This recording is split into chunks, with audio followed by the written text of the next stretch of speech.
Ya nos acompaña Pablo Audala, es más, lo escuchan ahí de fondo, al presidente del Instituto del Niño y el Adolescente de Uruguay. Bienvenido, Pablo, ¿cómo le va? Muy bien, muchas gracias por invitarme, un gusto estar acá. Gracias.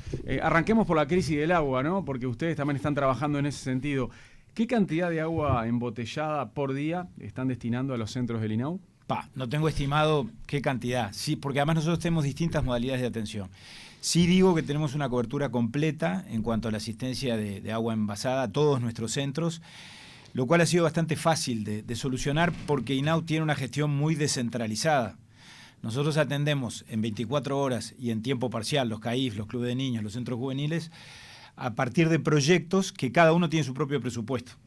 Cada uno tiene su caja chica. Entonces cada uno saca de su caja para comprar el agua ahora. En lo que son los centros de gestión directa, los oficiales, los que INAU gestiona con sus propios funcionarios, allí lo que hemos dispuesto es, donde no estaba solucionado el tema, la compra de bidones y de dispensadores para garantizar el suministro. En todos los demás casos, centros CAIF, clubes de niños, centros juveniles, en convenio con la sociedad civil, mandamos una circular que yo creo que ni necesaria era, pero simplemente habilitando o exhortando a la compra de agua embotellada. Entonces no se calculó el gasto extra que significa para INAU esto de comprar agua embotellada para todos los centros.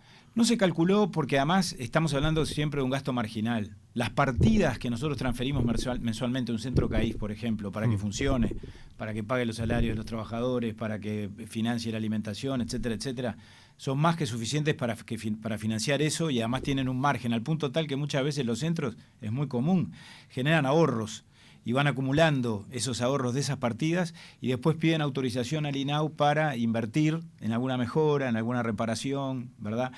Puede ocurrir, a veces ocurre, que de pronto, por razones de costos extraordinarios o lo que fuere, un mes la plata no alcanza, entonces le piden a INAU un subsidio para reforzar el financiamiento de los gastos.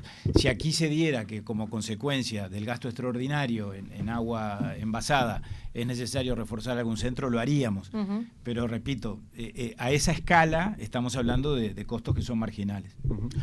Pablo, la semana pasada un hombre fue imputado por explotación sexual de menores en Cerro Largo. En el marco de esta misma investigación, otro hombre fue condenado por suministrar drogas y 3 personas resultaron imputadas por asistencia al delito. La chica, la adolescente explotada, ¿concurría a un hogar del INAU en Melo? Sí, una de las víctimas, porque estamos hablando de una red muy extendida por lo que sabemos.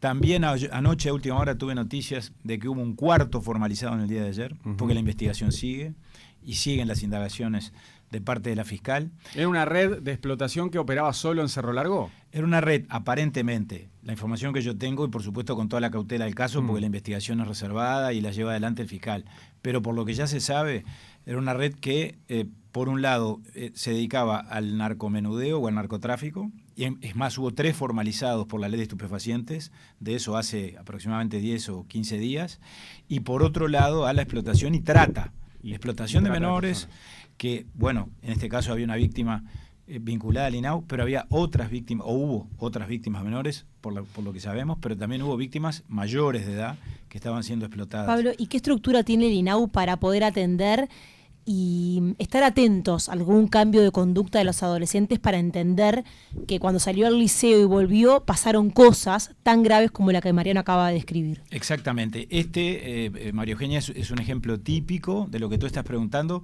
Tuvimos un caso similar en Durazno hace algunos meses. Aquí, en realidad, no voy a decir que esto se desencadenó a partir de la intervención del INAU, pero que el INAU le aportó al fiscal elementos y datos muy relevantes para la investigación. Así ocurrió. Esta adolescente en realidad había ingresado a la institución hace 2 meses aproximadamente, y es a partir de allí, casi que desde el inicio, que se advirtió que cuando volvía a la residencia, bueno, daba señales o signos sospechosos, confusos, hasta que directamente se abrió, dijo toda la realidad a la que se estaba enfrentando, se quebró. Bueno, ella le contó a los equipos a los técnicos, referentes. Que esa es la importancia. A los equipos técnicos del hogar de Melo. Exacto. A los primeros que le contó fue a ellos. Del hogar infantil, que actuaron con gran rigor profesional, con gran profesionalismo precisamente. En esos casos la actuación, en todos estos casos la interacción entre la Fiscalía, la Unidad de Víctimas y Testigos del Ministerio Público y el INAU es muy eficaz en cuanto a la detección de estos signos, en cuanto a la indagación, en cuanto a recoger pruebas, claro, identificar a los culpables. Muchas veces se desbaratan las situaciones de explotación sexual de esta manera. Ahora tenemos una víctima dañada por la explotación, que es esta adolescente, en lo que respecta al INAU. Estamos naturalmente trabajando por su contención, con los equipos también de los proyectos y del hogar infantil. ¿Qué apoyo le brindan a la víctima?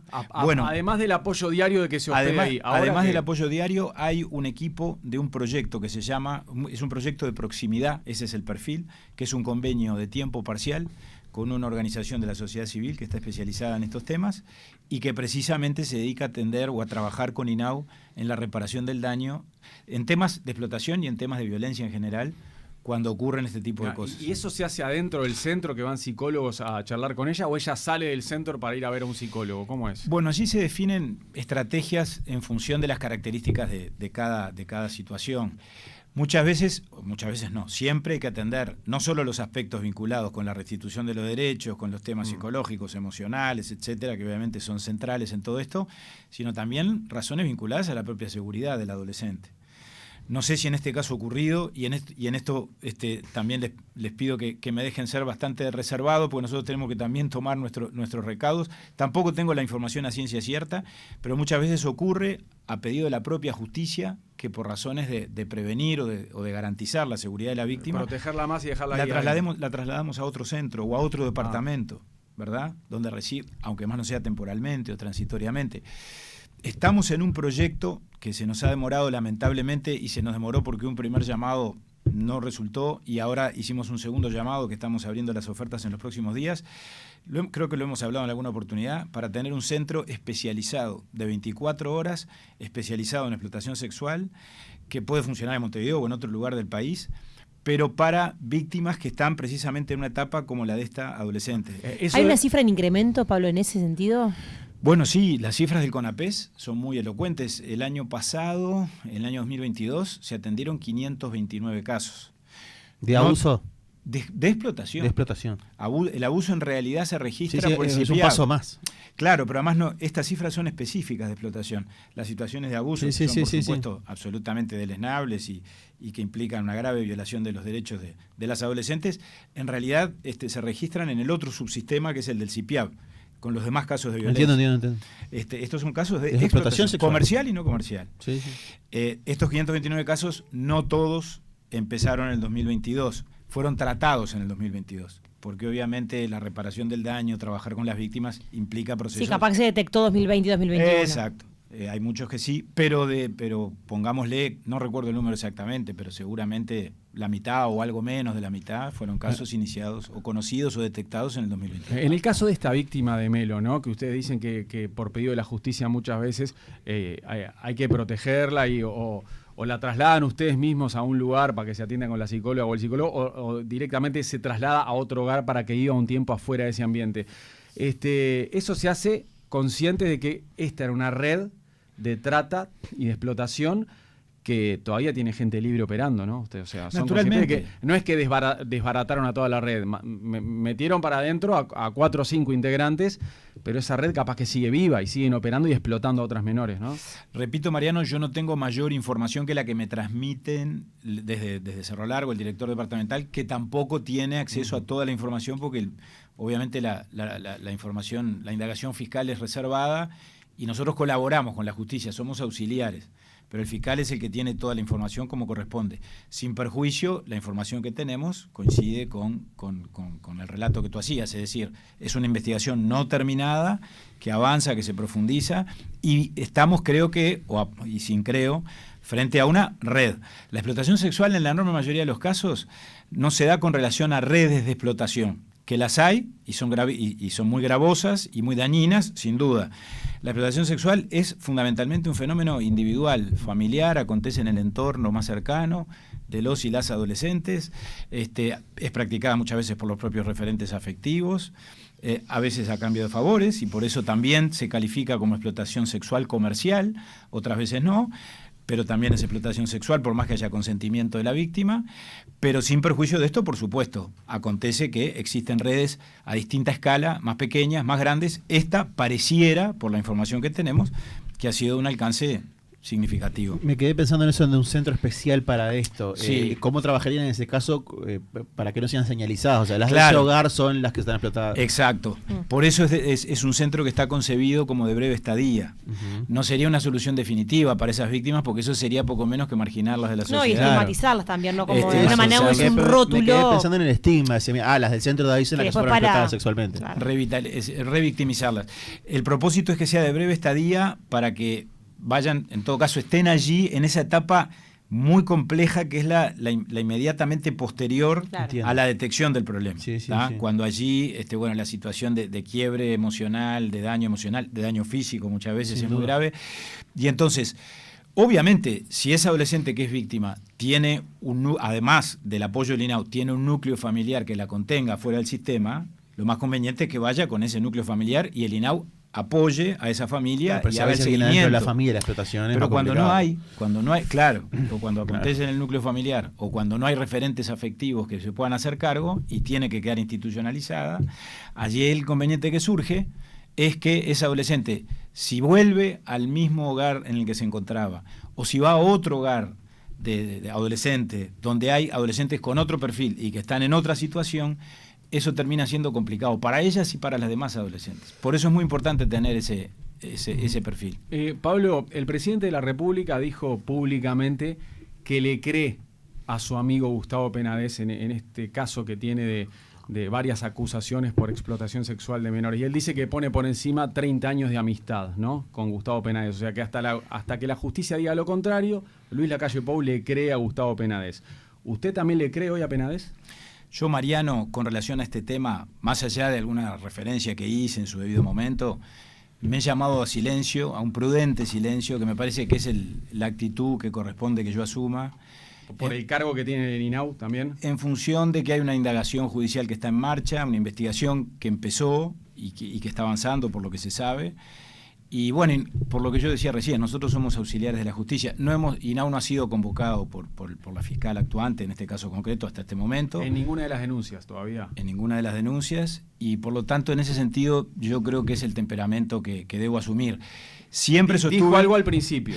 Claro, Okay. sí. Lo que dije siempre, al principio, después y ahora también, es lo que seguramente todos estamos de acuerdo en eso, y lo ha dicho del presidente para abajo todos los demás, y creo que seguramente en eso todos coincidiremos, y es que esto está en manos de la justicia, se está llevando adelante una investigación que, por lo que todos advertimos, se procesa con la debida reserva, con la debida prudencia, con la debida sobriedad, y tenemos que esperar sus resultados. Yo estoy un poco en esa tesitura, por eso es que he asumido esta actitud. ¿Y cuánto afecta al partido esto?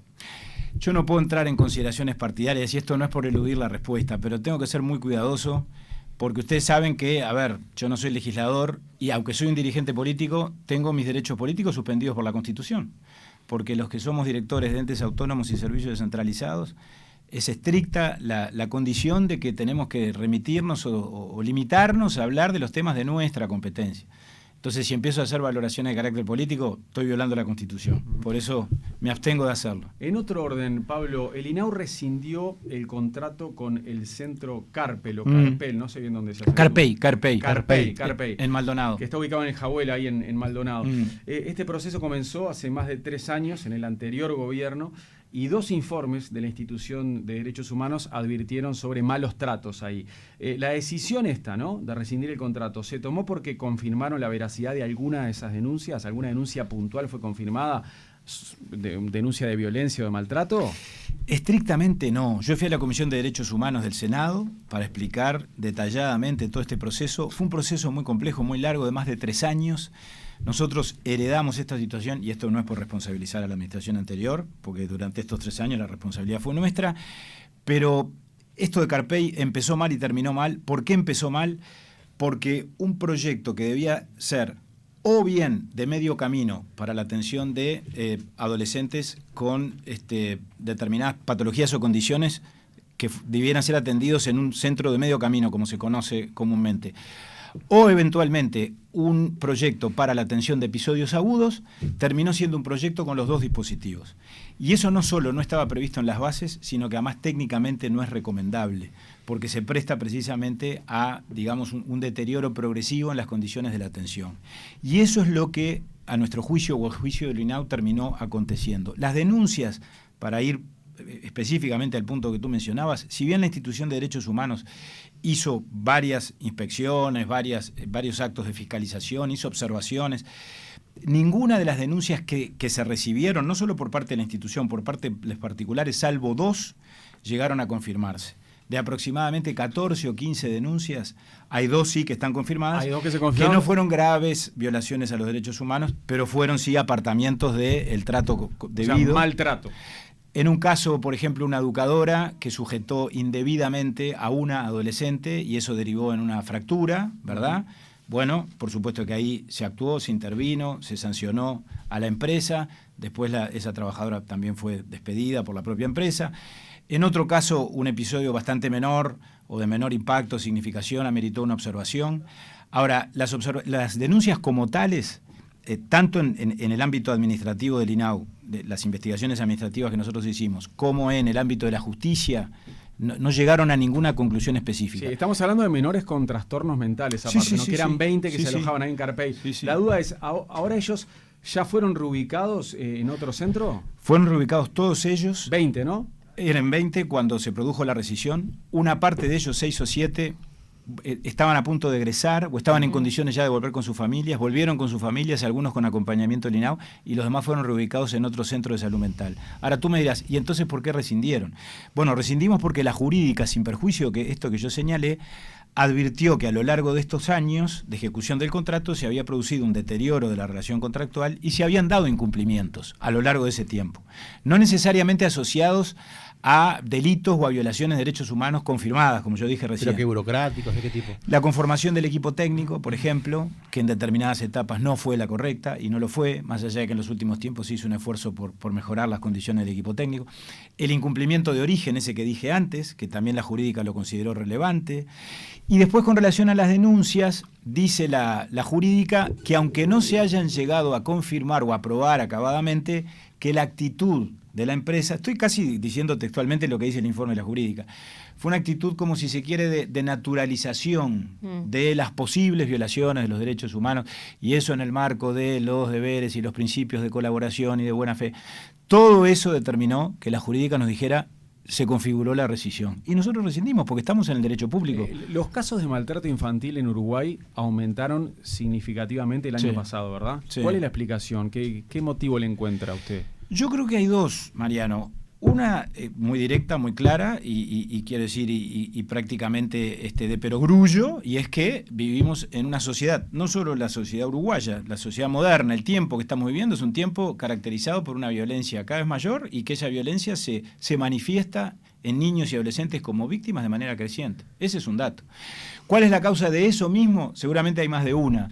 Nosotros lo que advertimos del INAU es que la ruptura o el deterioro de los vínculos familiares, de la familia como institución que contiene a los niños, bueno, se han venido debilitando en los últimos tiempos. En los últimos tiempos no digo el último año, digo, es un proceso, por supuesto, muy largo y que, reitero, no es solo, esto no nos pasa solo a nosotros, pero a nosotros nos debe preocupar porque vivimos acá. Ahora, la otra razón... Y además el INAU... vamos a escuchar la otra razón, pero el INAU aparte tiene que hacer algo a partir de eso. Naturalmente, y hacemos muchas cosas. ¿Cuál es la otra razón? Y la otra razón es que es una razón buena, positiva, y es que registramos los casos que antes no se registraban. Visibilizamos más, detectamos mejor, intervenimos más, a partir de un proceso que no empezó con esta administración, que empezó en las administraciones anteriores y que nosotros estamos prolongando y profundizando, y que tiene que ver con el CIPIAB, con el Sistema Integral de Protección de Niños contra la Violencia, que se creó en el 2007, que todos votamos, yo voté como legislador en el 2019 y lo incorporamos al Código de la Niñez, y que se ha venido consolidando como un sistema que registra los casos, que además interviene, que los deriva, que genera además la respuesta interinstitucional. Ahora, es cierto que no todos denuncian también, y creo que ahí también está la gravedad, porque es una cifra alta. Totalmente. Sin embargo, es un delito poco denunciado. Exactamente, lo que tú decís, María Eugenia, es que hay un subregistro muy grande, o sea, los 7.473 casos que el CIPIAB registró en el 2022, claro, es la cifra conocida, es la cifra denunciada. No cabe duda que la violencia es mucho mayor, porque cuando hablamos de violencia, hablamos de abuso sexual, como preguntaba César recién, pero hablamos del maltrato, de los padres que maltratan, que le levantan la voz a sus hijos, que los amenazan, que los amedrentan. Es que muchos terminan denunciando a un vecino que ve que el niño llora o que hay golpes. Lo que tiene además este fenómeno es que, yo siempre digo, de las víctimas de la violencia doméstica, los niños son los más víctimas de todos. ¿Por qué? Porque son los que están en inferioridad de condiciones para defenderse. Los más vulnerables. Los más vulnerables. Fíjense ustedes que de esos casos, de 7.473, el 92% acontecieron en el ámbito del hogar o en el entorno más cercano del niño. Y de los niños que fueron violentados y agredidos y abusados, más de la mitad, cerca del 60%, está en la franja de 0 a 12. O sea que estamos hablando de niños que nacen inmersos en la violencia. Por lo tanto, ni siquiera, porque a una persona mayor de edad, hombre o mujer, o a una mujer que sufre violencia de género, obviamente advierte, se da cuenta que está siendo violentada y capaz que está en condiciones por lo menos de pedir ayuda. Tiene otras herramientas. Los niños ni siquiera llegan a asumir que están siendo víctimas de violencia porque las naturalizan desde que nacen inmersos en ella y la consideran algo normal. ¿Y ahí cómo se ataca el problema, Pablo? ¿Se manda asistencia social? ¿Se analiza el hogar? ¿Se analiza, padre, madre o tutor, quien esté a cargo? Lo primero es la detección, el conocimiento. ¿Cómo se hace para detectar? Primero, pidiendo la colaboración de la población, como se decía antiguamente, ¿verdad? Sensibilizando, se dice ahora, a la población para que la gente, cuando tenga información o indicios de que en un lugar está pasando algo de eso, llame a la línea azul.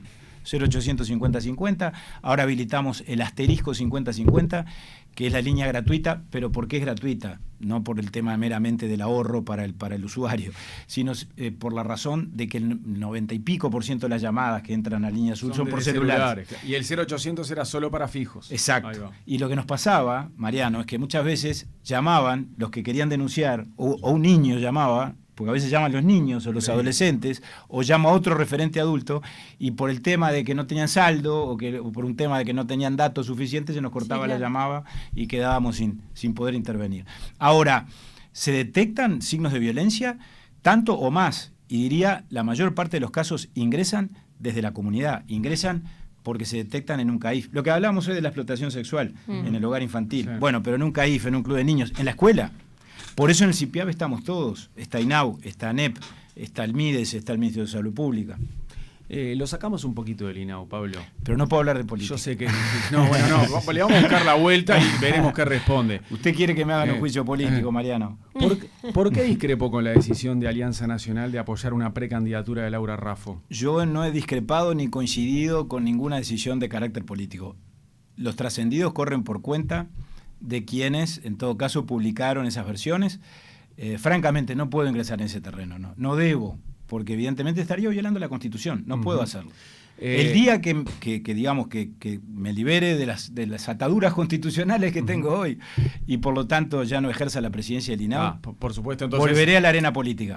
Por supuesto que no nos puede decir si su precandidato preferido es Álvaro Delgado, ya me veo venir la respuesta que va a ser la misma, pero... en el caso de cuando ve hoy al Partido Nacional a nivel sectorial, digamos, ¿usted se sigue sintiendo de Alianza Nacional? Eso sí lo puede responder. No puedo, Mariano, porque me está llevando a un terreno en el que yo no debo ingresar. ¿Considera que el cargo de... Pido disculpas, sé que soy muy aburrido, pero lo primero que tengo que hacer es cumplir con mis obligaciones. Yo soy un hombre de gobierno. Mientras esté en la posición que ocupo, tengo que ejercer la función para la que fui designado. Y reitero, no es por ser elusivo, es porque es mi deber actuar de esta manera. Hablando de cargos, ¿el puesto a Santiago González le pertenece a Alianza Nacional? ¿Le debería ocupar a alguien de Alianza? Esa es una pregunta política también, y eso lo va a designar. Las designaciones las define y las promueve y las resuelve el presidente de la República actuando con el ministro respectivo. En este caso es un tema constitucional. Bueno, si se trata de una posición del Poder Ejecutivo, es el presidente con el ministro del ramo el que tendrá que tomar la decisión correspondiente. Los que somos hombres y funcionarios del gobierno estamos a las órdenes del Poder Ejecutivo y del presidente. ¿Qué le pareció lo que ocurrió con Santiago González, lo último que se conoció de que utilizó unas 13 veces el hospital policial? Si yo contesto esa pregunta, también ingreso en comentarios de carácter político. Sí digo algo, porque eso sí tiene que ver con las funciones respectivas que hemos venido cumpliendo Santiago González y yo durante todo este tiempo, que en Santiago González INAU tuvo un gran colaborador durante todo este tiempo. Nuestro trabajo con el Ministerio del Interior es permanente en lo que tiene que ver con cuestiones vinculadas a la seguridad, en los entornos de los hogares, en lo que tiene que ver con distintas intervenciones asociadas a la participación del INAU. y siempre encontramos un funcionario dispuesto a recibir nuestros reclamos, nuestros planteos y a colaborar con la tarea del INAU. Eso lo debo decir porque es un dato absolutamente objetivo. Así fue de todo el Ministerio del Interior, del ministro Heber, por supuesto, pero de Santiago González muy particularmente en cuanto al eslabón más inmediato de la cadena al que nosotros recurríamos. Pablo, como presidente del INAU, ¿qué siente cuando ve los datos de la pobreza? Observa que a nivel global hubo una mejora, pero cuando se enfoca en los niños menores de 6 años, la situación tiende a empeorar. Y hoy tenemos, por ejemplo, un 16% de los chiquitos menores de 6 bajo la línea de pobreza. A ver, por supuesto que frente a ese fenómeno no puede haber otro temperamento que el de la preocupación que tenemos que tener todos con relación a un tema respecto del cual nadie está libre. Este es un problema del Uruguay desde hace décadas, es un problema estructural.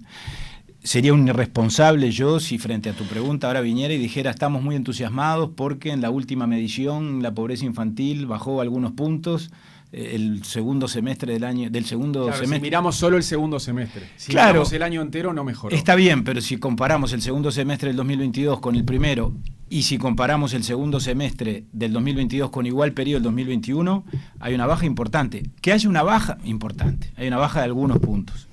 Que haya una baja de algunos puntos no marca una tendencia, por supuesto, y habrá que ver en las próximas mediciones. Ojalá estemos empezando a construir una tendencia positiva. Lo que nos pasa es que tenemos un problema estructural que, repito, no es nuevo. Yo tengo señalamientos, tengo porque los tengo conmigo, que el Comité de los Derechos del Niño le ha hecho al INAU y le ha hecho al país de hace 10 años, 15 años, con relación a este fenómeno, que creo que se da por una razón que entiendo es poblacional y demográfica, y es que, digamos, los hogares que viven por debajo de la línea de pobreza son más numerosos y allí nacen más niños que en hogares que están en condiciones socioeconómicas, digamos, de mayor capacidad económica y por lo tanto por encima de los estándares mínimos de la pobreza alimentaria y de la pobreza no alimentaria. Pero entonces el ataque tiene que ser en primera infancia. Por supuesto, lo que el gobierno ha hecho es marcar una prioridad absoluta a partir de esta realidad. Y ojalá, ¿cuál sería mi anhelo fundamental?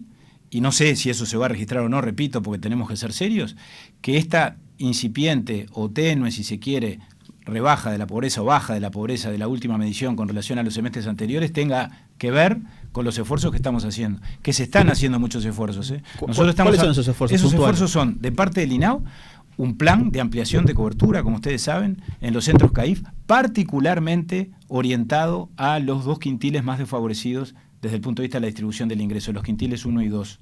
El año pasado empleamos 3.500 cupos. Con los recursos que se votaron en el 2021, ustedes recuerdan, en la rendición de cuentas, el refuerzo de los $50 millones. Este año estamos trabajando, en este momento tenemos 40 centros CAIF en proceso de apertura. Tenemos 80 salas móviles que se están construyendo. El viernes yo voy a Nueva Palmira, inaugurado 2 en los CAIF de Nueva Palmira.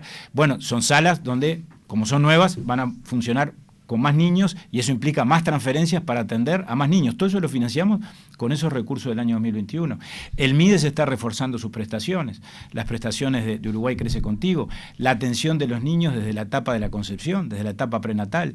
Ahora, ¿todo eso es suficiente? Seguramente no, pero es el único camino posible, es el único que se nos ocurre porque a nuestro juicio es el único que hay, que es invertir más y todo lo que se pueda.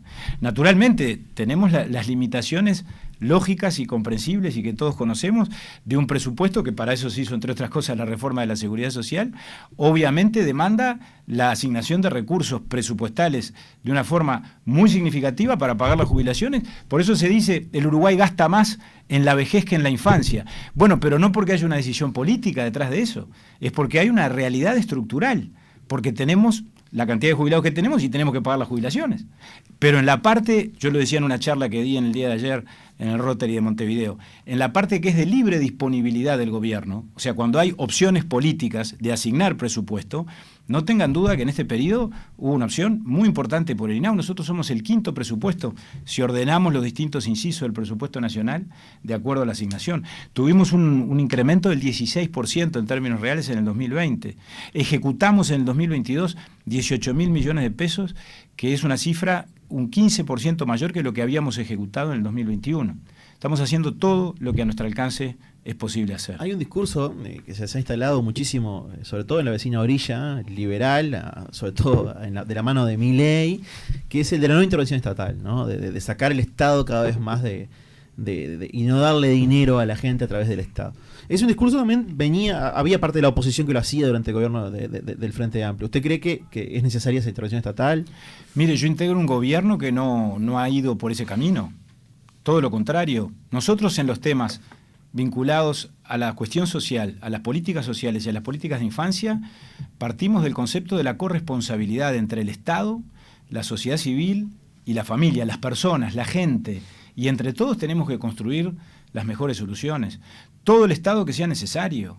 El Estado, en lo que respecta al Estado INAU, que es el órgano rector en materia de infancia y adolescencia, nosotros hemos avanzado. O sea, hay que asistir. Pero por supuesto, está fuera de discusión. Hay que hacerlo bien. Y hay que hacerlo además en alianza inteligente con la sociedad civil, como se viene haciendo desde hace años. Nosotros, les puedo dar números, no sé que no tenemos mucho tiempo, pero, pero había críticas al Frente Amplio de que era asistencialista, de que le daba demasiado. Eso pasaba. Bueno, pero. Sobre todo en el Mides. Claro, pero de pronto el tema no es qué es lo que se hace o se deja de hacer, sino cómo se hace, ¿verdad? Y con qué niveles de eficiencia y con qué criterio a la hora de gestionar. Porque quiero decir, a ver, una cosa es la orientación, la definición filosófica, otra cosa es después gestionar y administrar bien, son cosas distintas. Nosotros creo, en el INAU, yo hablo por el INAU, que es lo que conozco, porque el MIDES, por supuesto, lo sigo muy de cerca y con el ministro Lema estoy muy en contacto, pero no me corresponde a mí hablar del MIDES.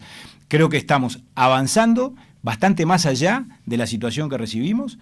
Hoy tenemos más atención en los centros CAIS, como dijimos, pero tenemos más clubes de niños, generamos más de 1.000 cupos en los clubes de niños, generamos más de 1.500 cupos en los centros juveniles para atender a adolescentes. Cuando asumió este gobierno, y tiene que ver con lo que tú preguntabas, mucho se especuló con que se venían los recortes, con que íbamos a cerrar centros.